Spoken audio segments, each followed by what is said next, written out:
Asalaamu calaykum waraxmatullaahi wabarakaatu. Waa idin salaam asxaabta kusoo dhawaada muuqaal cusub halka ay la socotaan waa Fahima Channel. Soo dhawaada ayaa idin leeyahay. Maantana waxaa idin wadaa qiso runtii aad iyo aad cajiib u ah. Qisadan waxay ka dhacday wadanka Masar. Marka qisadii ayaa inoo bilaabi doonaa ila socda.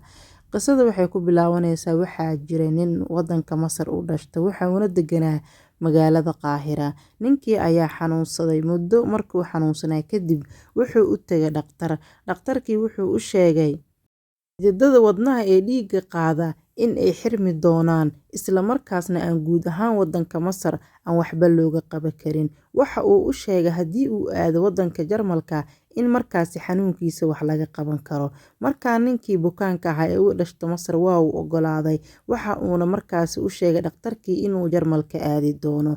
Xanuunkiina waa uu hayay. Kadib ninkii bukaanka ahaa wuxuu soo aaday wadanka Masar. Waxaana ahaa nin dhaqaaleysan oo markaasi dhaqaale leh. Wadanka Jarmalka markii uu imaaday sida caadiga baaritaan ayaa ninkii la marsiiyay. Waxaana loo sheegay sidii markii hore loo sheegay oo kale in wadnaha xididdada dhiigga qaada ay markaasi xirmi doonaan mar dhowna xaaladiisa ay khatar ku jirto. Kadibna waxaa loo sheegay inuu u baahan yahay qalliin si degdeg ah in markaasi uu u galo.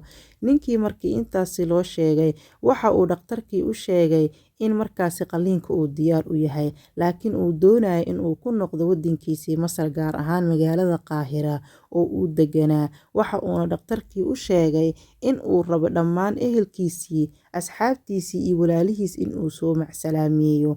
Waxaa laga yaabaa qalliinka aan geli doono in aan ka soo kicin oo aan geeriyoodo. Waayo ninka bukaanka dhakhtarku waxa uu u sheegay in xanuunkan runtii haya qalliin looga gudbi karo. Weliba qalliinkaasi oo ah qalliin uu badnaan laga yaabo inuu ninka geeriyoodo oo in uu noolaado ay taa wax yar oo kaliya. Markaa qalliinku maadaama uu qalliin halis in uu yahay dhakhtarku uu u sheegay waxa uu codsaday ninkii bukaanka inuu ku noqdo wadankii uu deganaa.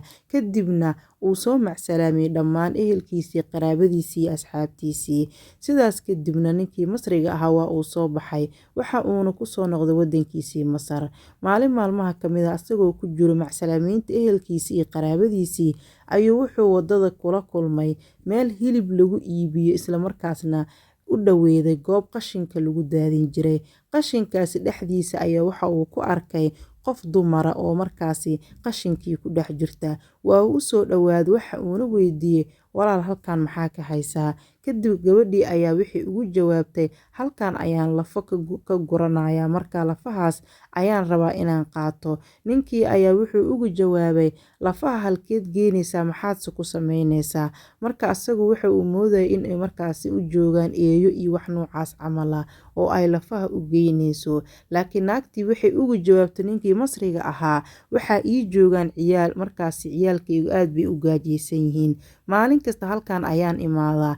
Qashinkan ayaan ka guraa ayay tiri gudihiisa wixii markaasi ku jiro oo lafa ah.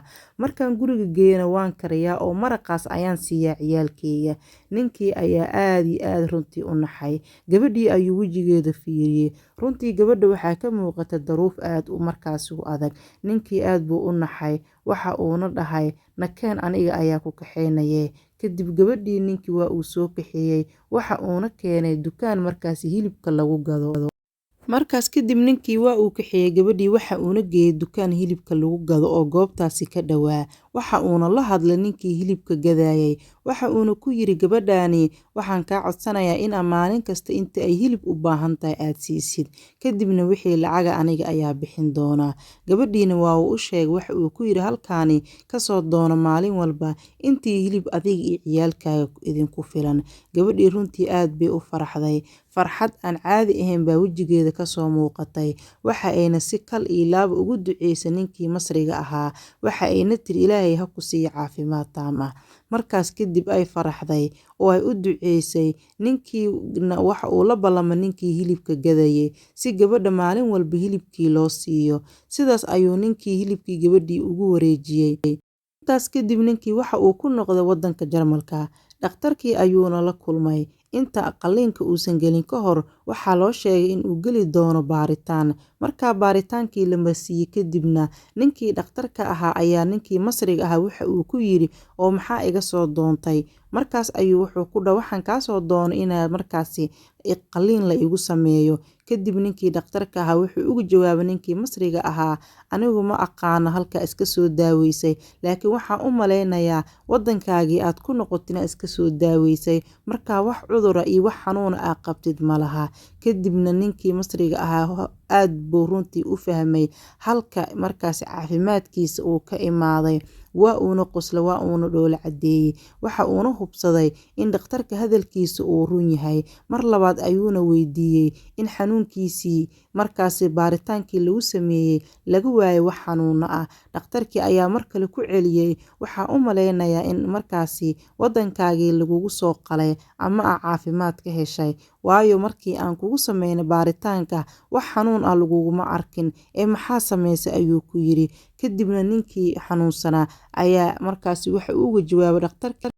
Ninkii wuxuu yiri anaa garanaya kan i daaweeyay Allah ayaa i daaweeyay markii aan mid ka mid ah adoomadiisa u naxariistay waana ii naxariista anigana oo ii naxariista ayuu yiri. Ninkii wuxuu hadalkiisa ku soo gabagabeeyay alxamdulillah ilaahay baa mahad leh kaas oo soo nooleeyay lafaha markay burburaan oo duqoobaan ayuu hadalkiisii ku soo gabagabeeyay. Markaa ninkani sadaqadii uu baxsaday oo gabadhii uu u naxariistay isla markaasna hilibkii uu u ballan qaaday in maalin kasta ay qaadan doonto isla markaasna qarashka uu bixin doono halkaas ayay uga imaaday. Ilaahay markuu u naxariistay gabadhaasi ayuu asagana u naxariistay. Xanuunkiisii ama xanuunkii hayay guud ahaan wadanka Masarna loogu sheegay in waxba looga qaban karin Jarmalkan uu u imaadin xanuunkaasi wax laga qabto. Ilaahay ayaa xanuunkii oo dhan markaasi ka caafiyay waxaana loo sheegay 100% inuu caafimaadkiisa aad u wanaagsan yahay haba yaraatee wax yarna uusan qabanin. Kadib ninkaas oo ahaa nin dhaqaale leh waxa uu ku noqday asaga oo caafimaad qaba wadankiisii Masar. Markaa qisadani waxaan ka baranaynaa sadaqada markasta haddii aad caafimaad qabtid ama haddii aad xanuunsan tahay in ay wanaagsan tahay qof kasta oo dhibaataysan in markaasi aad u naxariisatid haddii adigana aad wax dhaantid oo asaga oo kale aadan ahaynin. Markaa qisadeena intaas ayaan ka baranaynaa waana idin mahad celinayaa asxaabta. Qisadan qiso ka duwan intaan ku kulmayno waxaa idinkaga tagayaa sidaas iyo nabadgelyo. Assalaamu calaykum waraxmatullaahi wabarakaatuh.